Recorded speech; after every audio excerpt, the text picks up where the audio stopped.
कहानी शुरू होती है और हम देखते हैं एक लड़की को जो बर्फ वाले इलाके में मौजूद है और उस इलाके का नाम होता है नॉर्वे। वो लड़की वहाँ से भाग रही होती है, ऐसे लगता है अपनी जान बचा के भाग। वो अपनी जान बचाकर ही भाग रही होती है क्योंकि उसके पीछे ज़ॉम्बीज लगे। इतनी कोशिश के बाद भी वो अपनी जान नहीं बचा सकती क्योंकि वो ज़ॉम्बीज उसको पकड़ लेते हैं और मार देते हैं। उसके बाद हम देखते हैं कि एक गाड़ी में 7 लोग होते जो आपस में फ्रेंड्स होते। वो कहाँ जा रहे होते? वो दरअसल अपने एक फेस्टिवल यानी ईस्टर वेकेशंस को सेलिब्रेट करने जा रहे हो और जिस जगह वो जाते हैं उसका नाम होता है ऑक्सफोर्ड। उन्हें जिस जगह पर जाना था वो पहाड़ों के बिल्कुल पीछे था जहाँ पर वेगार्ड की दोस्त होती है, उसका कैबिन होता है और उन लोगों को वहाँ पर स्टे करना होता है। और जिस रास्ते से वो लोग जा रहे थे उसके ऑपोजिट रास्ते से वो लड़की भी अपने कैबिन में पहुँचने वाली। और जैसे ही वो लोग ऑक्सफोर्ड में दाखिल होते हैं वो अपनी कार को वहीं पर खड़ा कर देते हैं क्योंकि गाड़ी आगे जाने की जगह मौजूद नहीं हो क्योंकि वो एक बर्फानी और पहाड़ी इलाका होता है। उसके बाद हम देखते हैं वेगार्ड अपनी स्नो बाइक रैक पर बैठता है और बाकी सब उसको फॉलो करते हुए उसके पीछे जाते हैं और थोड़ी ही देर बाद वो उस कैबिन तक पहुंच जाते हैं जहां पर उन्हें पहुंचना होता है। वो लोग स्नो में काफी इंजॉय करते हैं। इसके बाद हम देखते हैं कि रात हो जाती है। लिव घर में जा रही होती लेकिन वो देखती है कि वहाँ पर कोई मौजूद है। वो काफी डर जाती है और भागते हुए उस कैबिन में आती है और अपने सब फ्रेंड्स को बताती है कि उसने वहाँ पर कुछ देखा है। वो लोग उसकी बात सुनकर फौरन उठ खड़े होते हैं और देखने जाते हैं कि वहाँ पर कौन है। और जैसे ही वो वहाँ पर पहुँचते हैं उन्हें कुछ दिखाई नहीं देता। इसके बाद फौरन ही वहाँ पर एक आदमी आ जाता है और वो उनसे कॉफी का एक कप मांगता है। कॉफी मांगने के बाद बड़ी अजीब हरकत करता है और वो क्या है, वो ये थी कि वो कॉफी की बजाय उनकी बियर्स उठाकर पी जाता है। वो बिल्कुल ऐसे ही ट्रीट कर रहा था कि जैसे वो उसका घर है और वो लोग उसे काफी अरसे से जानते हैं। इसके बाद वो आदमी उस जगह के डार्क पास्ट के बारे में बताना शुरू करता है। वो बताता है कि जब सेकेंड वर्ल्ड वार पेश आई थी तो कुछ नॉजिस ने उस जगह पर कब्जा कर लिया था। उस वक्त उस जगह का जो इंचार्ज था वो था कर्नल एंजो। तो नॉजिस लोगों ने 3 साल तक वहाँ पर मौजूद आम लोगों का जीना काफी मुश्किल किया, लेकिन उसके बाद उन्हें अपनी शिकस्त दिखाई देने लगी और जब उन्हें महसूस हुआ कि वो लोग हार जाएंगे तो वो लोग वहाँ से भाग गए और वहाँ के लोगों पर उन्होंने काफी मुश्किल हालात पैदा और वो लोग काफी गुस्से में थे। उन लोगों ने उनको पकड़कर मार डाला और उनकी जो सोल्जर्स थी वो भी वहाँ पर भाग गए और इसके बाद उनका कैप्टन था वो भी वहाँ से भाग निकला था, लेकिन वहाँ पर इतनी सर्दी थी कि वो उस सर्दी की वजह से मर गया। वो कहता है कि मुझे यकीन है कि आज भी इस जगह पर बहुत सी एवल पावर्स मौजूद और मैं चाहता हूँ कि वो कभी भी ना जागे। इस बात पर उन 7 में से मौजूद रॉय जो होता है वो उस आदमी पर हंसता है और उसका मजाक बनाना शुरू करता है। वो कहता है कि हम इन बातों को नहीं मानते क्योंकि हम मेडिकल स्टूडेंट्स, और साथ में वो ये भी कहता है कि हम नहीं जानते कि इन एवल्स को या उनकी पावर को खत्म करने का क्या इलाज। ये सुनकर वो आदमी शदीद गुस्से में आ जाता है और उस गुस्से के आलम में वो उसको पकड़ लेता है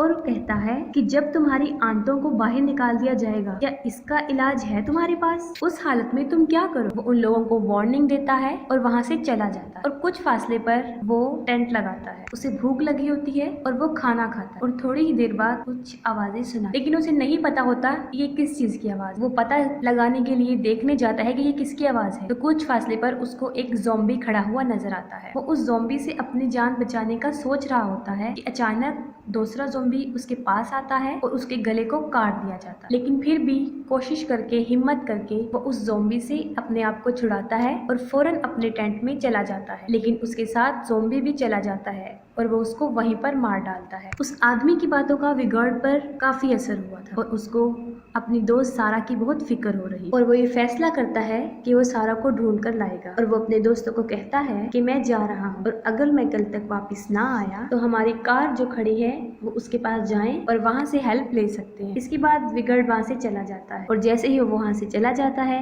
वो सब लोग फिर अपनी इंजॉयमेंट में लग जाते हैं क्योंकि कोई भी उस आदमी की बात को सीरियस नहीं ले रहा था। और दूसरी तरफ वेगार्ड सारा को ढूंढ रहा होता है और ढूंढते ढूंढते वो उसी आदमी के टेंट के पास पहुंच जाता है। वो वहाँ पर रुकता है, उसके टेंट के अंदर जाता है और देखता है कि वही आदमी वहाँ पर मरा हुआ है, जिसको बहुत बेरहमी से मारा गया और साथ ही उसको वहाँ पर फूड स्ट्रक्चर मिलते, पाँव के निशान जिसके अंदर काफी खून पड़ा होता है। वो कहाँ जा रहे थे उसे नहीं पता था, लेकिन वो पाँव के निशान काफी ज्यादा थे, इसीलिए वो उनका पीछा करता हुआ चला जाता है। उसका पाँव एक गड्ढे में फंस जाता है और वो वहाँ पर गिर जाता है। और साथ ही दूसरी तरफ सब लोग कैबिन में मौजूद होते और अचानक उनकी नजर एक बॉक्स पर पड़ती। वो लोग उस बॉक्स को खोलते हैं और खोलते ही वो सब काफी हैरान हो जाते। उस बॉक्स में क्या था? वो पूरा गोल्ड से भरा हुआ था। वो सोना वहाँ पर कहाँ से आया था? उनके जहन में फौरन वही बात आई थी, नॉजिस वाली। ये वही सोना था जो वो नॉजिस चोरी करके भाग रहे थे। लेकिन इस पर मार्टिन कहता है कि नहीं, तुम गलत सोच रहे। इसके बाद आयरलैंड घर में दाखिल होता है और उसके पीछे पीछे क्रिस्बी भी उसके साथ चली जाती। उसके बाद आयरलैंड तो वापस आ जाता है लेकिन क्रिस्ट वापस नहीं आती। वो कहाँ गई होती? क्योंकि वो अभी तक आउट हाउस में ही थी। वो वहाँ पर इसलिए होती है कि उसे महसूस हो रहा होता है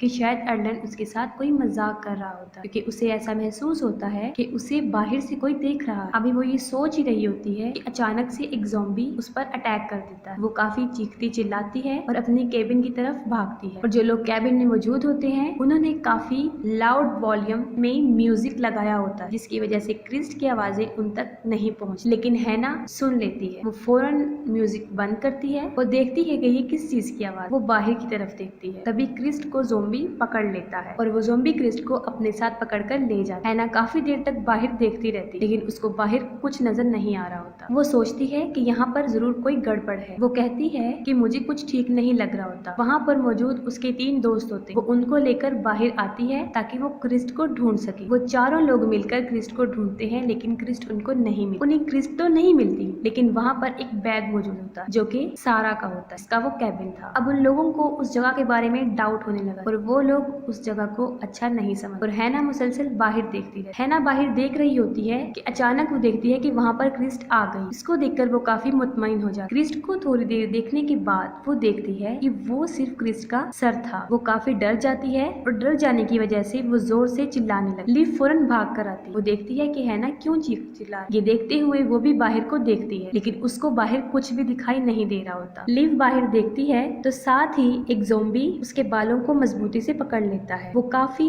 चीखती चिल्लाती है। सब लोग उसकी मदद के लिए आते हैं और बड़ी मुश्किल से वो ज़ॉम्बी से उसके बालों को छुड़ाते हैं और फौरन दरवाजे को बंद कर देते। वो ज़ॉम्बीज इतने ताकतवर थे और इतने ज्यादा थे तादाद में कि वो चारों तरफ से अंदर आने की कोशिश कर रहे। देखते हुए हैना एक ज़ॉम्बी का हाथ काट देती। इसी वक्त उनको पता चलता है ये नॉजिस ज़ॉम्बीज हैं। आयरलैंड काफी डर जाता है और वो सब लोगों को कहता है कि वो सब अपना ख्याल रखें कि कहीं कोई ज़ॉम्बी उनको नुकसान ना पहुंचा। वो उन लोगों को मूवी का कोई ट्रिक बता रहा होता है कि जिससे उनकी जान बच सकती है। ठीक उसी वक्त एक ज़ॉम्बी आता है और उसके सर को पकड़ लेता है और 2 टुकड़ों में तकसीम कर देता है। और दूसरी तरफ हमें दिखाया जाता है कि विगार्ड जो कि गिर गया था बेहोशी के आलम में, अब उसे होश आ गया था और वो देखता है कि वो तो एक केव में फंसा हुआ है। वो वहाँ से एक लकड़ी उठाता है, उसको आग जलाता है ताकि रोशनी हो और वो दोबारा अंदर जाकर देखता है कि वो क्या है। तब उसे पता चलता है कि वो एक खुफिया रास्ता है और वहाँ पर काफी चीजें मौजूद होती, जैसे कि वहाँ पर उसको हथियार मिलते जो कि जर्मन की और उसके साथ काफी हेलमेट्स भी होते हैं। वो हेलमेट्स को देख रहा होता है कि वो देखता है कि उन हेलमेट्स के साथ सारा का सर भी पड़ा हुआ है वहाँ पर, जिससे ये जाहिर होता है कि सारा मर चुका। ये सब देखने के बाद वो उस टनल से बाहर आता है और जैसे ही वो बाहर आता है एक ज़ॉम्बी उसको पकड़ लेता है, लेकिन वो फिर भी ज़ॉम्बी से मुकाबला करता है और अपनी जान बचाने की कोशिश करता है। लेकिन ठीक उसी वक्त एक और ज़ॉम्बी जो कि जमीन में से निकल रहा होता है और दूसरी तरफ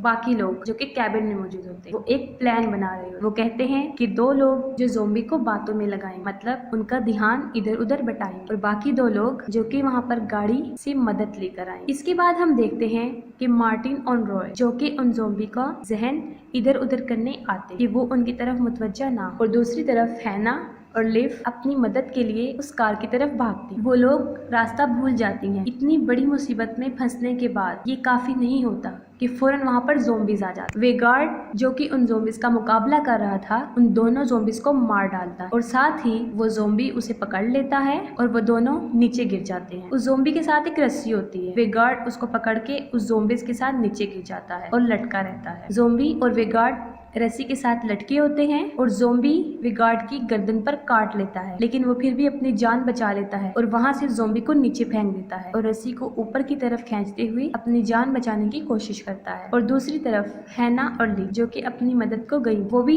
ज़ॉम्बीज का मुकाबला कर रही होती हैं, लेकिन लिव उनका मुकाबला नहीं कर सकती और ज़ॉम्बीज उसे पकड़ लेते हैं और चीर फाड़ करके उसको मार डाल। लेकिन मरने के साथ साथ वो एक इलेक्ट्रिक स्ट्रिक लेती है और उन सारे ज़ॉम्बीज को मार देती है। ये देख कर उन ज़ॉम्बीज का कैप्टन कर्नल हर्ट्जब भी वहाँ पर आ जाता है। हैना उस जगह की टॉप पर खड़ी होती है। वो देखती है कि मदद कहाँ से ली जाए। जब उसे कुछ समझ नहीं आ रही होती तो वो बर्फ को ही तोड़ना शुरू कर देती है। बर्फ टूट जाती है और एक ज़ॉम्बी जो उसके पीछे पड़ा था वो उसके साथ नीचे गिर जाती है और अपनी जान बचा ले। उसकी जान तो बच जाती है लेकिन वो बेहोश हो जाती है और जब उसको होश आता है तो वो देखती है कि उसके ऊपर काफी बर्फ है, यानी वो बर्फ के नीचे दबी हुई है। वो अपने इर्द गिर्द देखती है तो वो देखती है कि एक ज़ॉम्बी भी है जो उसके साथ वहाँ पर दबा हुआ था, लेकिन वो जिंदा था। वो बगैर वक्त जाया किए उसको मार डालती है और वहाँ पर वे गार्ड जिसकी गर्दन काफी जख्मी थी वो खुद ही अपनी गर्दन को टांगों से जोड़ देता है। उसके बाद वो अपनी पिस्टल लेता है और अपनी स्नो बाइक पर लगाता है और उन ज़ॉम्बीज को मारने के लिए निकल जाता है। और मार्टिन और रॉय जो छुपे होते हैं वो उन ज़ॉम्बीज का जहन बटाने के लिए वहाँ पर छुपे होते हैं ताकि वो चुपके से उनको मार डाले। रॉय एक ब्लास्ट को बाहर फेंकने की कोशिश करता है लेकिन वो उनके कैबिन में ही फूट जाता है और कैबिन में आग लग जाती है। उस आग से बचने के लिए वो दोनों वहाँ से भाग जाते हैं और उसके बाद वो एक शेड में जाते हैं। वो शेड में क्या देखते हैं कि वहाँ पर बहुत सारे औजार पड़े हुए हैं। वो डिसाइड करते हैं कि वो ये हथियार उठा लेंगे और इनके जरिए ही इन ज़ॉम्बीज का मुकाबला करेंगे। वो जैसे ही बाहर निकलते हैं वहाँ पर ज़ॉम्बीज की एक फौज आ जाती है। वो उन हथियारों की मदद से उन ज़ॉम्बीज को एक एक करके मारते हैं। जैसे ही ज़ॉम्बीज मरते जाते हैं एक के बाद एक ज़ॉम्बीज आता जाता है और काफी सारे ज़ॉम्बीज उनके सामने आ जाते हैं। ठीक उसी वक्त पर वेगार्ड वहाँ पर पहुंच जाता है और वो अपनी मशीनी गन से चारों तरफ फायर करता है और सारे ज़ॉम्बीज को मार डालता है। इसके बाद और ज़ॉम्बीज आते हैं लेकिन वेगार्ड उनको मारता जाता है, लेकिन उसके बाद उसके साथ बहुत बुरा होता है। काफी सारे ज़ॉम्बीज अचानक उस पर हमला कर देते हैं और उसके हाथ पांव को तोड़ देते हैं। इस सारे आलम को उसके दोनों दोस्त भी देख रहे हैं और मार्टिन काफी गुस्से में आ जाता है और गुस्से में वो उन ज़ॉम्बीज को अंधाधुंध मारना शुरू कर देता है। जब वो ज़ॉम्बीज को मार रहा होता है तो ठीक है ना उसी वक्त पर वहाँ पर पहुंच जाती है और वो भी गार्ड के पीछे खड़ी होती है। वो समझता है कि वो भी एक ज़ॉम्बी है और वो फौरन उस पर भी अटैक कर देता है और उसकी गर्दन पर कुल्हाड़ा मार देता है। वो काफी जख्मी हो जाती है और वो मरना शुरू हो जाती है। मार्टिन जब ये देखता है तो वो काफी सैड हो जाता है, लेकिन ये वक्त उनके अफसोस करने का नहीं था बल्कि जान बचाने का था, क्योंकि उसके सामने काफी सारे ज़ॉम्बीज की एक फौज खड़ी हुई। मार्टिन उनको मार रहा होता है। उन ज़ॉम्बीज में से एक ज़ॉम्बी उसके हाथ पर अटैक करता है और उसे मारता है। जब वो ज़ॉम्बी उसके हाथ पर काट रहा होता है तो उसको फौरन उस आदमी की बात याद आती है और वो फौरन कुल्हाड़ी लेकर अपने हाथ को काट देता है। हाथ को काटने के बाद वो काफी खुश दिखाई देता है क्योंकि वो इस बात पर खुश होता है कि अब वो भी उनकी तरह ज़ॉम्बी नहीं बनेगा। वो वहाँ खड़ा होता है और फौरन एक ज़ॉम्बी जमीन से निकलता है और उसको दांतों से मार डालता है, लेकिन फिर भी वो अपनी जान बचाने की कोशिश करता है। वो चीखता चिल्लाता रहता है, वो गुस्से में होता है और वो पाँव से उस ज़ॉम्बी को मारना शुरू कर देता है। वो सारे ज़ॉम्बीज को मार देता है, सिर्फ जो रह जाता है वो होता है हर्ज़ोग। वो सोचते हैं कि हम फौरन हर्ज़ोग को मार दें और अपनी जान छुड़ा के वहाँ से भाग, लेकिन हर्ज़ोग मुंह खोलता है और मुंह से कुछ बोलना शुरू कर देता है जिससे सारी जमीन हिलने लगती है। वो मुंह से बोलता रहता है, जमीन हिलती जाती है और एक एक करके उस जमीन में से वो मुर्दा ज़ॉम्बीज उठ रहे थे और फिर से एक फौज बन गई। उन लोगों को लगता है कि अब वो काफी मुश्किल में है, इसलिए वो दोनों वहाँ से अपनी जान छुड़ाकर भागने की कोशिश करते हैं। हर्ज़ोग देखता है कि उसके पाँव के पास एक हथौड़ी पड़ी है। वो लोग भागते हैं और रॉय का पाँव किसी झाड़ी में फंस जाता है और फौरन हर्ज़ोग उसके पास पहुंच जाता है। साथ ही उसका दोस्त हर्ज़ोग के सर में हथौड़ा मारता है। जब वो हर्ज़ोग को मार रहा होता है तो वहाँ झाड़ियों में मौजूद एक टहनी उसके पेट में चली जाती है और उसकी सारी आंतड़ियां बाहर आ जाती है। वो फौरन रॉय के पास जाता है, उसकी पॉकेट में हाथ डालता है और वहाँ से एक घड़ी निकालता है और फौरन सोच में पड़ जाता है, यानी उसकी जहन में क्या चल रहा है। वहाँ से भागता है और उसी कैबिन की तरफ जाता है जहाँ पर वो रह रही होती। वो देखता है कि कैबिन बुरी तरह जल रहा है। वो फौरन कैबिन में दाखिल होता है। किसी तरह वो उस खजाने को जिसमें गोल्ड था उस बॉक्स को उठाता है और इसके बाद वो उन ज़ॉम्बीज के कैप्टन को वो पकड़ा देता है, जिससे वो काफी पुरसुकून लगते हैं। इसके बाद मार्टिन अपनी जान छुड़ा के वहाँ से निकलता है और अपनी कार के पास आ जाता है और जैसे ही वो वहाँ पर पहुँचता है वो गाड़ी के अंदर बैठ जाता है और वो गाड़ी स्टार्ट कर रहा होता है कि फौरन उसकी जेब से वही वाला कॉइन जो हैना ने चोरी से डाला था नीचे गिर जाता है और फौरन उसके सामने हर्ज़ोग आ जाता है जो कि बुरी तरह चिल्ला रहा होता है और वो उसका शीशा तोड़ने की कोशिश करता है और इसके बाद मूवी द एंड हो जाती है।